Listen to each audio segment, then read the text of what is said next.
Sam, don't be afraid. I will not leave you alone tomorrow. Let your hands talk in the ring.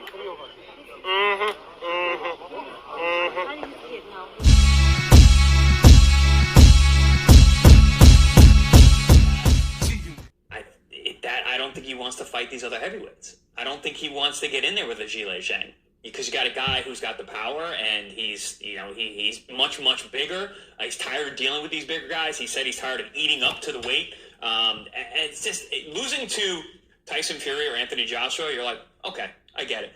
Lose to Zhilei Zhang, you lose to Joseph Parker. Joseph Parker would be a tough fight for him to deal with. It's stylistically and just his ability to move. I think that obviously he's not built like a lot of these heavyweights are. So maybe he goes back down to cruiserweight, does something that's never been done, puts one more step above Evander Holyfield so he can separate himself and truly be the best cruiserweight of all time.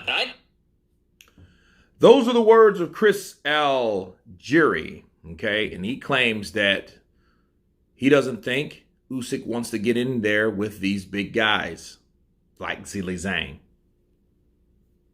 I guess like Hrgovic, maybe.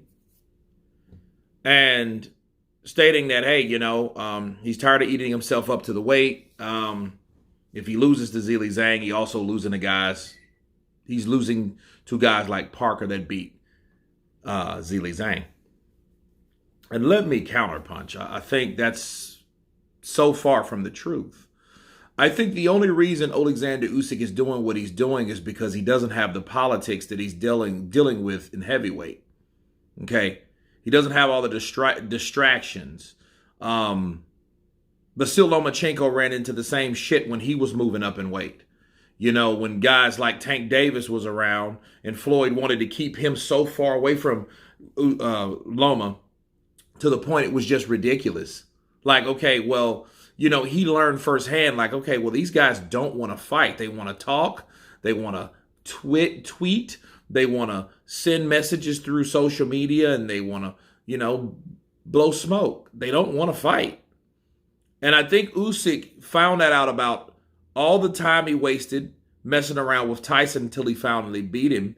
And then when he did that, the IBF comes in and says, hey, K-Kid, sorry, but we're going to have to take those belts that you waited and went through hell and high water to get, along with a fight that was very tight. Bars. We're going to go ahead and take that from you, though. You know what I mean? So I think it's out of frustration because he's like, okay, with cruiserweight, you don't have to deal with the politics because there's no one there protecting the fighters at cruiserweight.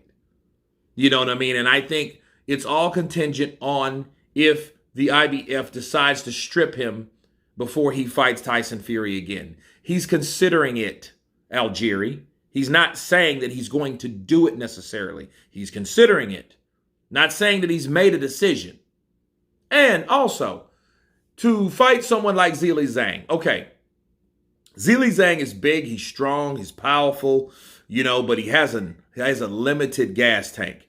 And someone also like Zhilei Zhang, he poses a threat to anybody. But to say Usyk doesn't want to fight him because he's afraid that he might lose because Joseph Parker beat him, so he's afraid he will be under guys or under the tutelage or under the skill set as guys like Joseph Parker that already beat him. Listen, that's what's wrong with boxing now. People think, people think that these fighters, and a lot of these fighters think that I don't want to fight him because if I lose, I'm going to lose to the person or the people that beat that person. That's not how boxing works. Resumes are only legitimate based on experience, not who you've beaten. Okay? Because at any given day, any given a fight, something different happens besides the obvious based on someone's own formula of how they feel fights should go. So just because Parker beat Zhang doesn't mean Zhang should lose to every other person. That doesn't even make sense. And if you really look at Zhang's resume, you could argue that he never took an L at all. Look at the Hrgovic fight. The only thing that stopped Zhilei Zhang was his gas tank. Zhilei Zhang with an unlimited gas tank or a stamina much physicality is a very dangerous guy, probably unbeatable because you already know he has the chin. You seen he took those punches right in the middle of that forehead where he has that big ass cyst from Wilder. That might add as a cushion or something, right? But he took those shots and it didn't bother him at all. He said he didn't even feel the punches really. So yeah, a guy like that with extra stamina is very dangerous. It's almost like Zhilei Zhang with a damn rocket pack on the back. Okay? So yeah, he's a very dangerous fighter. But just because Joseph Parker scaved a decision doesn't mean that Joseph Parker's better than Usyk. See, this is what could happen. Zhang could go in there and beat Usyk. He'd probably have to stop him or drop him or whatever to beat him. But then again, that doesn't mean that Joseph Parker could beat Usyk. You see what I mean? And Chris saying, oh, I don't think he wants to fight these big guys. Well, listen, Tyson Fury, Anthony Joshua, Derek Chisora, Danny Dubois, all of these guys are like 6'4", 6'4" and up. So I don't know what the hell he's talking about.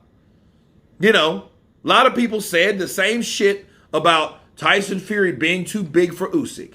And there's still, and I guess, and this is his own way of saying, oh, he doesn't want to fight him now. Like he's fearful of some silly shit like that. No, that's not the case. Okay? But you guys tell me what you think of Chris Algieri stating that Oleksandr Usyk may not want to fight these big guys. Of course, please subscribe. And you guys been Counterpunch. Peace.